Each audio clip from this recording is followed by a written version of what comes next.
First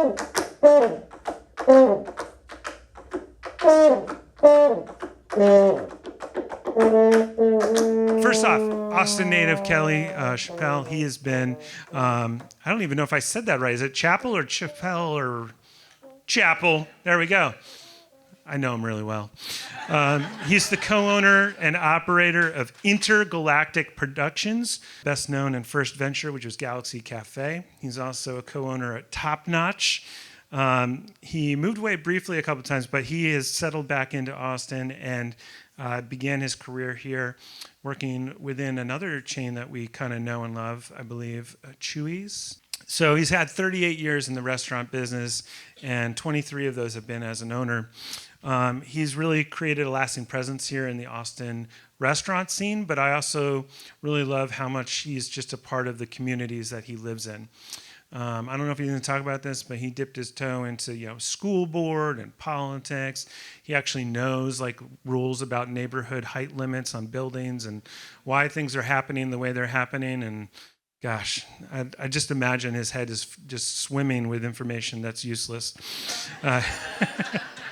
It's not useless, but it's like we all wonder, and it's like he has the answers, and still we can't do anything about it.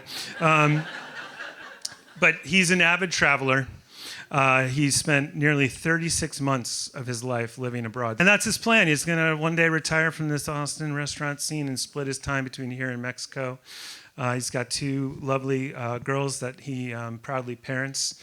And it doesn't get more local than that. Let's meet our neighbor, Kelly Chappell.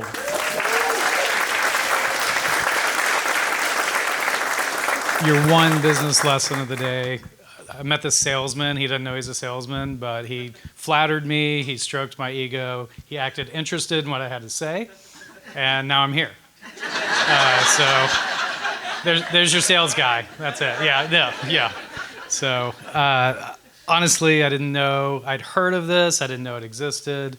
One of our friends in the audience threw my name in a hat, and here we are. Backtracking a little bit, Galaxy Cafe won Best New Restaurant in town 22 years ago, but it's only important because we beat Uchi. That's why it's an important fact. And Tyson and I talk about that from time to time. Of course, he's global now and makes millions of dollars a year, and I don't. I'm not global, and I don't make any money either, so that's fine. I'm here. Ben had me look at the list of words, and local was kind of on the nose. I grew up here. My family's from here. Been here a long time. We know 168 years of my family being in Austin. We think it goes back further, but I don't take the time to try to prove that. So, you know who I am. You know what I've done. And what I want to talk about is Austin and this theme where I meet creative. I think it's a kind of a dual personality situation, just like Austin. So Austin feels like the perfect analogy for me. And we've got old Austin, new Austin, right? And everybody talks about that all the time. Some of you have been here a long time.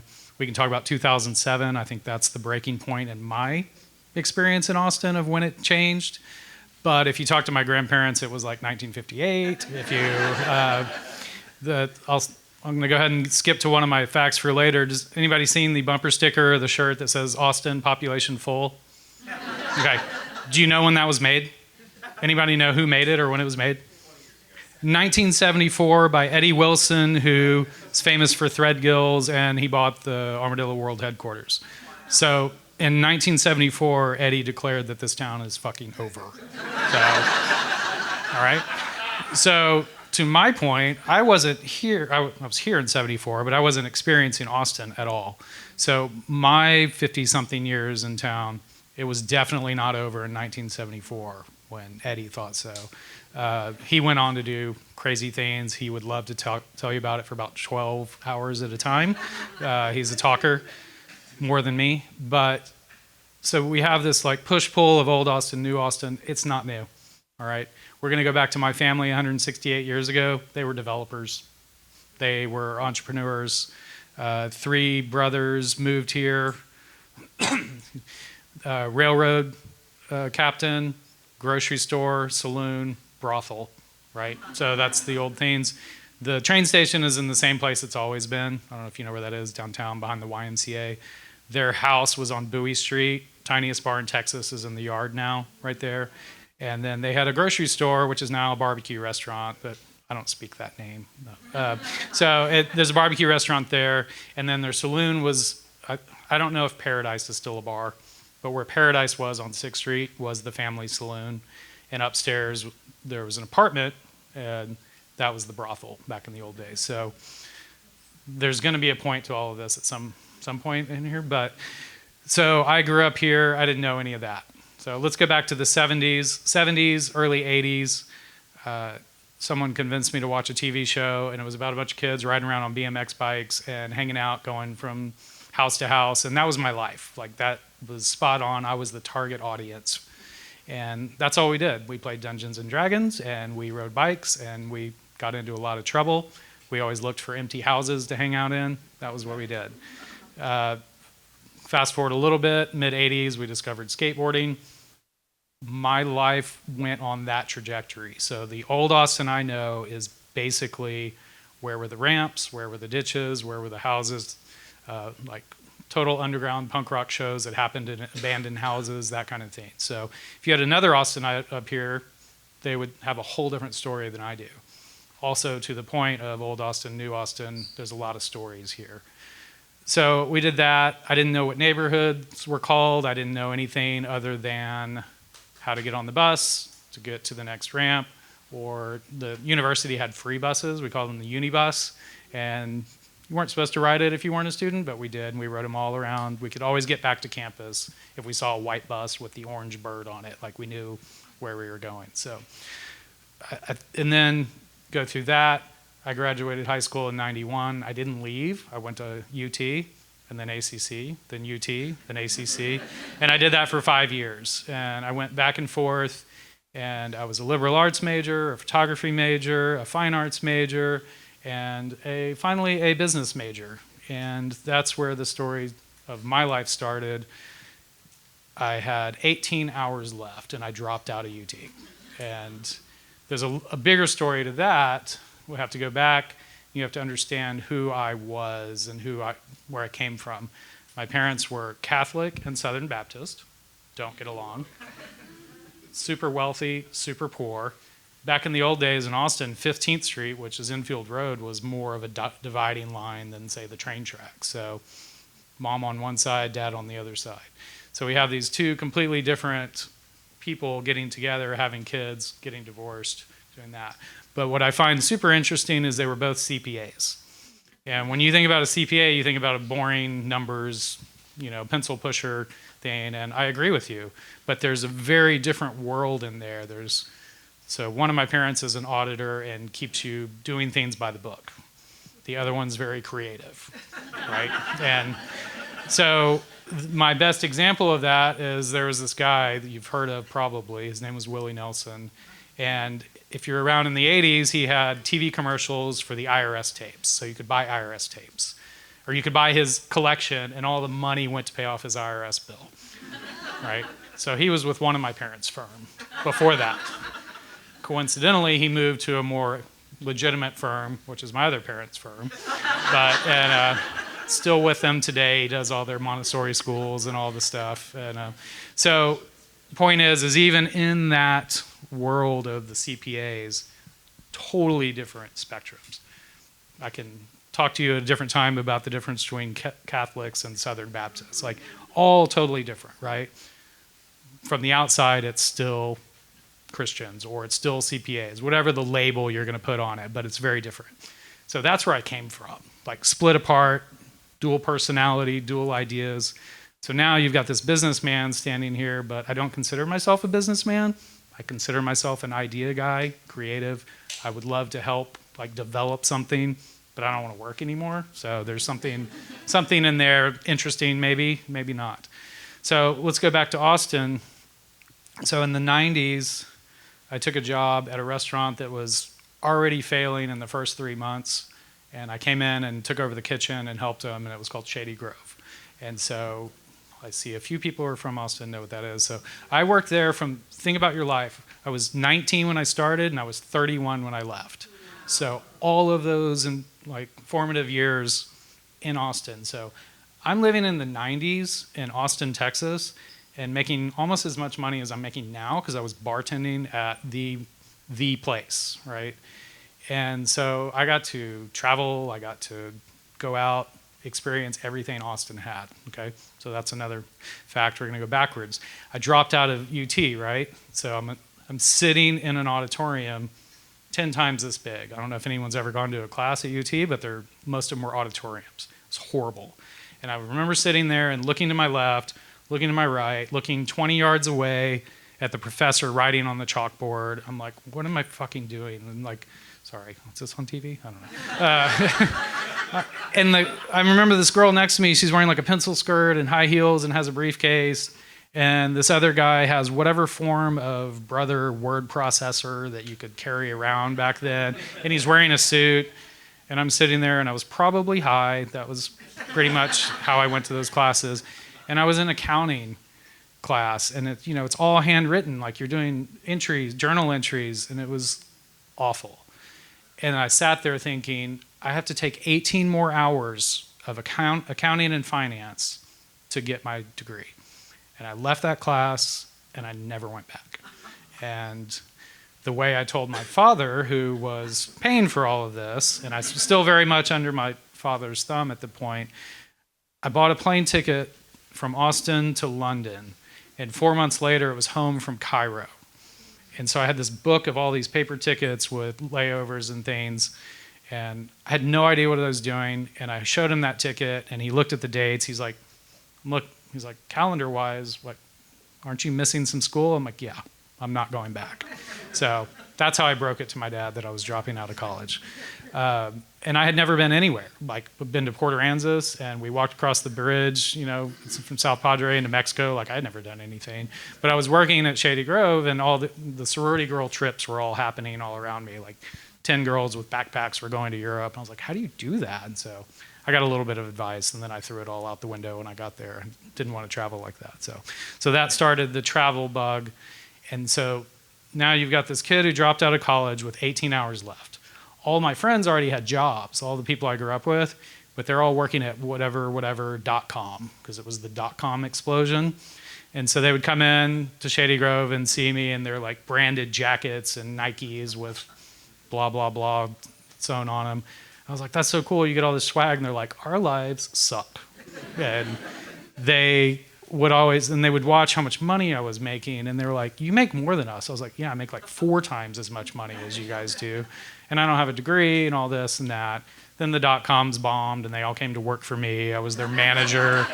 But they rolled up in their Porsches, and I'm like, you still have to wear a Shady Grove t-shirt and an apron and socks, no more loafers.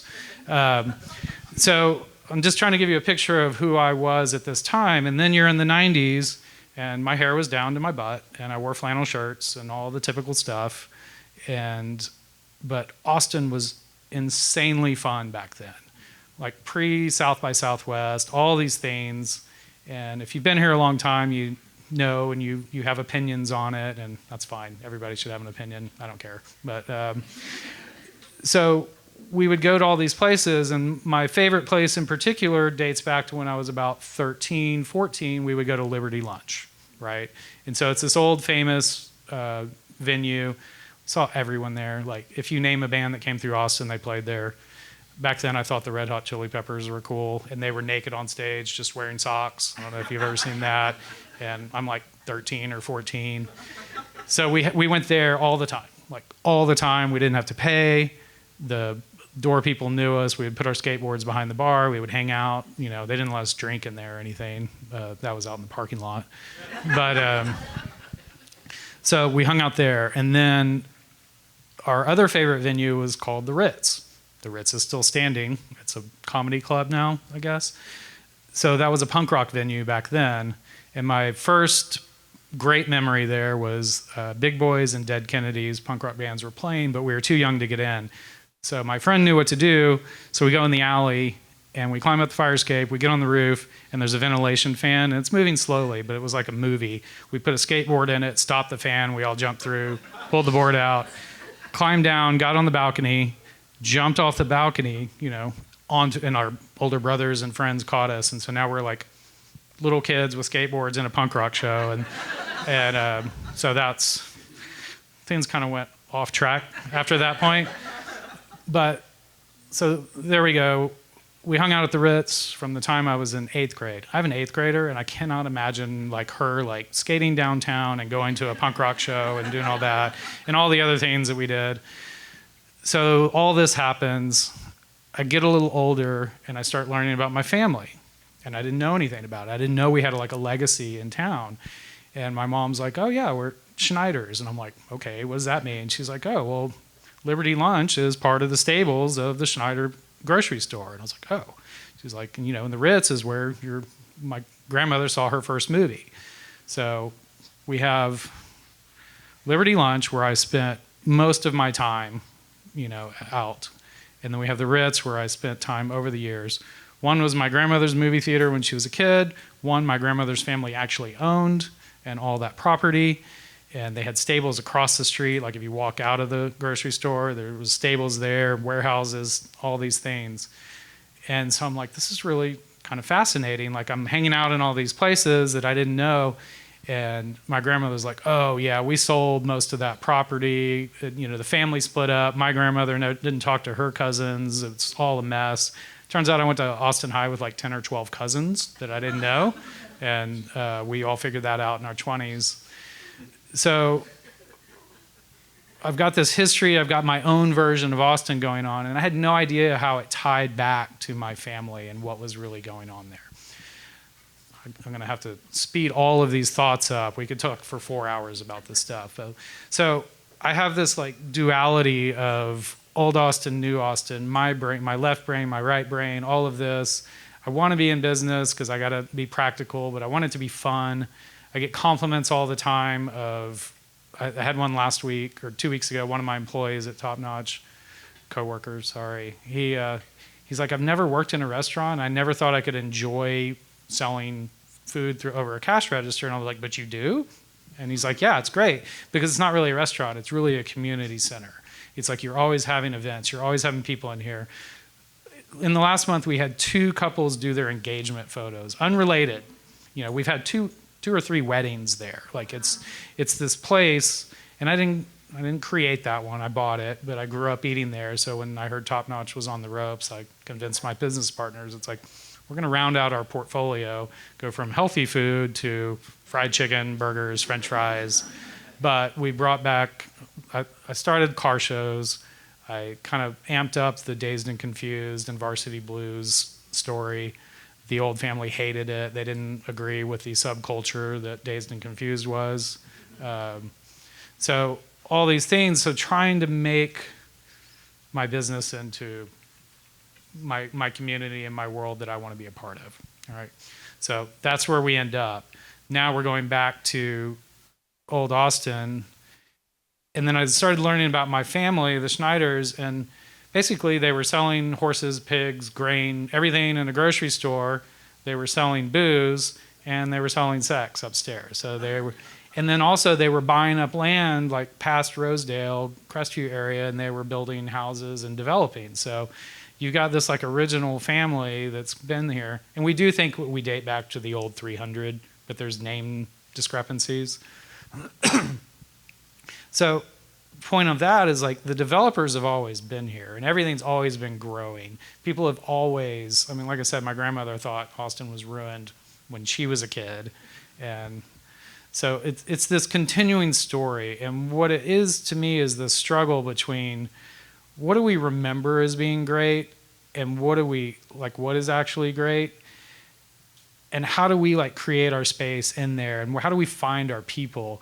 No one looks at New York City and says, "Oh, it's totally overdeveloped." It's it is. We know that. But when you go to New York City, you find where you want to go and where you want to hang out. You find the bar, you talk to people, you talk to locals, and you find your spot. And I don't think Austin is lost. And I was talking to my new friend back there, the tattoo artist who's in the studios here. If you want a tattoo, we're gonna do some after the show, right? Yeah, so. And he was like, "Yeah, you just find your spot, and there's still cool spots everywhere." And me and my girlfriend back there, we went to South by Southwest. I hadn't been in years. And we went to our friend's like doom metal band playing in a garage, and it got shut down by the police. I was like, this is the same old South by Southwest. I was like, this is what we remember before the badges, before MTV, before all the things. And so it's still there. And what I have to remind myself when I hear people arguing about it, and yeah, I don't like a lot that's going on, and I do know a lot about the codes and the trajectories and which developers are actually in charge and all that, but when you have these restrictions like that, and this is how it applies to me in my brain and art and creating, if you have a blank slate, like say you have a field, how many track homes can you build? As many as you want, right? But if you have a forest, you have to build houses that fit into that forest, right? And you're not cutting down trees, so you have to be more creative. So the restrictions create compression, create explosion, right? So the more restrictions we all have in our daily lives, whatever it is, I mean, Katie and I, we have 5 kids between us, and I've got businesses and she's got her work. It's like you have to like find time to do what you love to do in there. And that's kind of the challenge for everybody here who has a creative thought process or wants to or thinks they do or haven't discovered it yet. It's like you still have to find your moments in everything. I usually have a pocket with googly eyes in it and stick them in places just to make me laugh and maybe someone else will laugh later. But I have all these things that are holding me back, and I have to remember to just look for those spots. Austin, same thing. It's like there's so many big, tall buildings, and I drove through campus the other day to cut traffic, and I'm like, I have no idea where Pearl Street Co-op used to be or still is. I have no idea if it's there. All the places that I partied on campus, all these things. Like, I don't know where anything is anymore, but I know if I look for it, I can find it. So that's what I'm trying to do, especially as I get a little older. I try to look for those things, whether it's my creative moment, whether it's, the band that I'm going to like. Like everybody knows, I do not care for social media. I can't keep up. So my friends have to tell me what to do and what bands to go see. But I know that if I dug into it, I could find the punk rock show that I didn't know existed. Katie and I were leaving ACL a couple years ago, and we had heard about this thing, but I never experienced it. The tunnels where I used to sit and get high when I was skipping school, kids are holding concerts in them, in the drainage tunnels, and charging cover charge, and like setting up equipment. I'm like, this is fucking awesome. Like, had no idea. So those things are still there. They're all over Austin. And the more restrictive it gets, the more it flourishes. This world that we're in right now, probably the worst geopolitical situation I've been aware of. I expect a lot of art. I expect some good music. I expect some good artworks and, some rebellion. And that's where all this starts. So I've never really been a conformist. I never really fit into the slots. And I think that's what makes it great. And, following the same route as everybody else, whether it's, moving to the next cool city or whatever it is, it's like, don't do that. Do what you want to do, and then it all circles back. And that's kind of the only thing that I have to say. I'm not here to inspire you. I'm not here to do anything, but I have, thousands and thousands of dumb old Austin stories. If, someday we'll hear them all. Maybe I'll write a book. Who knows? No, I'll never get to that. So, all right, that's really it. I just want you to think about old Austin, new Austin, your restrictive mind, what you are, what you were, and where you want to be. And that's it. All right. Thank you.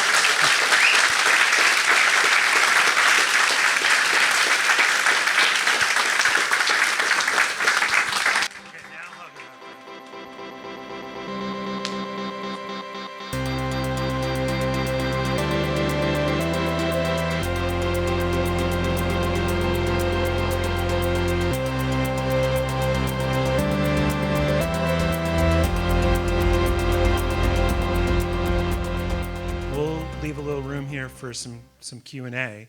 I'll seed the first one. What's the 300 thing? The old 300 are the original settlers of Austin, and it was called like Waterloo City. It's had like 4 names. That's why you see Waterloo everywhere. Yeah. It's Waterloo City. So the old 300 original settlers.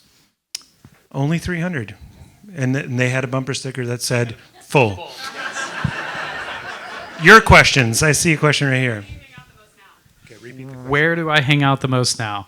I stay in my bubble. So we have so I also am part of Lala's and Sign Bar and other things around town, and I live right by Lala's and Top Notch. And our friends have a bar across the street called the Go-To. We drink beer, we drink coffee, we play darts, and we watch soccer. That's so that, and I eat in like the same 3 or 4 restaurants all the time. And I go out to see live music. I go to, it's called the Nomad, and I think you have to Google KNO and NO. It's over on Cameron Road, and that's where like the smaller bands, the metal bands, the punk rock bands are going to play, something like that. So it used to be the Parlor, and it's important to note that these places have music from like 2 to 6 p.m. on a Saturday. So you're not there all night because they know their audience. I'm not going to go out till 2 a.m. So like the Aristocrat does music. We have everything I need is in my little neighborhood, you know. Yes, sir. Kelly, what does a small business operator do to best sort of contribute to Austin in a positive manner and with the growth? What does a small business operator do to contribute to Austin and just the good part of Austin? What I do is I give mostly time and food and sometimes money to schools, kids' sports, but usually girls' sports. I have 2 daughters, so you'll see Top Notch or Galaxy on soccer teams, kickball teams, softball teams, stuff like that. But my community involvement like that is providing food, providing things for children-based organizations. You have to choose. I mean, there's how many organizations are there that I could give to? So I usually go with young kids. That's how I give back. Yes. What's at the top of your travel bucket list right now? The top of my travel bucket list. So we're nearing 50 countries. We just bought a place in Mexico, so we're going to spend a lot of time. I should have a card so you can rent it out, but it's on the beach between Playa del Carmen and Tulum. So we have a 2-bedroom, 2-bath right on the water. I'm going to Prague with a friend next month. He's full-blooded Czech, and he's never traveled, so I'm chaperoning him. He's been asking me for like 20 years, and we were drinking at the Go-To, and all of a sudden, me and 2 other guys are going to the Czech Republic for 10 days, and I'm not really a guy's trip kind of dude. So I want to go back to a lot of places. I haven't done hardly anything in South America. So I've been to Peru and Ecuador, and that's it. So I need to spend more time down there. But honestly, travel is based on where can we go. You know, we're on 13 countries do not travel list ourselves, like do not go to United States. So it's like, it's tricky right now. So I'm going to go wherever feels good. I will go anywhere. Obviously, I'll go to Prague for my 5th time if you talk me into it. North Korea? Sure. Okay. Yeah. If I've got an in, yeah. Really? We'll Yeah. go anywhere. I will go anywhere. Yes. Where's the best breakfast taco in Austin? I was thinking about that. That's really hard. You know, Galaxy makes breakfast tacos, but it's different. So here's the trick about me. I don't like food.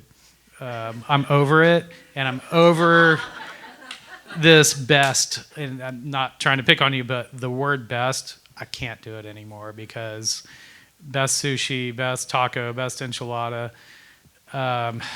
Where do we get tacos now? I don't even know. Yeah, it's just not my thing anymore. I think it's at Creative Mornings Austin. Yeah. Yes. Yeah, your best taco is once a month, Fridays It's the free one. at 8 a.m. Yes, free taco is your best taco. So Free taco is Yeah. always the best taco. yes. Got it. What else? How do you feel about Matt Ranch? Who's affiliated with Matt's El Rancho in here? Here's one of my superpowers. I can ruin almost any restaurant for you. Like, I know if I don't know the owners, I know the managers, or I know the health inspector, or I know the delivery driver, all those things. Here's what I'll say about Matt's El Rancho. When I was a kid, it was downtown, right? And then the developer or the hotel bought and built where they are now. So they're living in a rent-free environment. And then as an operator, the greatest thing I've ever seen is they have their own fucking laundry room. So there's ladies back there washing napkins and linens all day long, and it's like, in my business, there's two companies we hate: Coca-Cola and the linens companies. And it's like, if I could like have my own linen company, great. So that's what I'll say about Matt's El Rancho. Yeah. What you got? Any advice for someone starting up a restaurant or getting into the restaurant business? Is no what you want to hear? Just, yeah, don't do that. So, yeah, okay. We should talk later, but yeah. I don't know anything about the restaurant business anymore because location and parking and signage don't matter anymore. As a anecdotal fact, we did 38% of my business last month was through third-party delivery. So that's my advice: is make sure you have multiple revenue streams, meaning third-party delivery, catering, whatever that is. But yeah, I have lots of advice on that. All right, one more because you have the best seat in the house. Look at this guy behind the pillar. He took it, so that's great. What do you got? Since you mentioned Shady Grove several times, and it was quite influential to your early formation in the business, it's been pretty sad for those of us to go by there and just see it overgrown and weed blown. I think they sold out for new development, but why didn't they maintain it until there was some future point? Do you know much? I know a little bit about it. Again, I left in 2003, right? But it's owned by a family trust, and it's a multi-billion-dollar family trust that owns that property. So the city fines that come in, $1,000 every quarter, it doesn't matter to them. Property tax doesn't matter to them.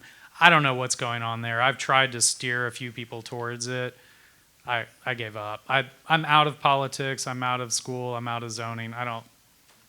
My peace of mind requires me to not pay too much attention. I did drive by there, and on my last day, we had to wear these restaurant shoes, non-slip shoes. And on my last day, I threw them in a tree in the median, and they were still there like 6 years ago. So they were quality shoes hanging in the tree. So, all right, I think that's time. Thank you. Yeah. Thank you so much.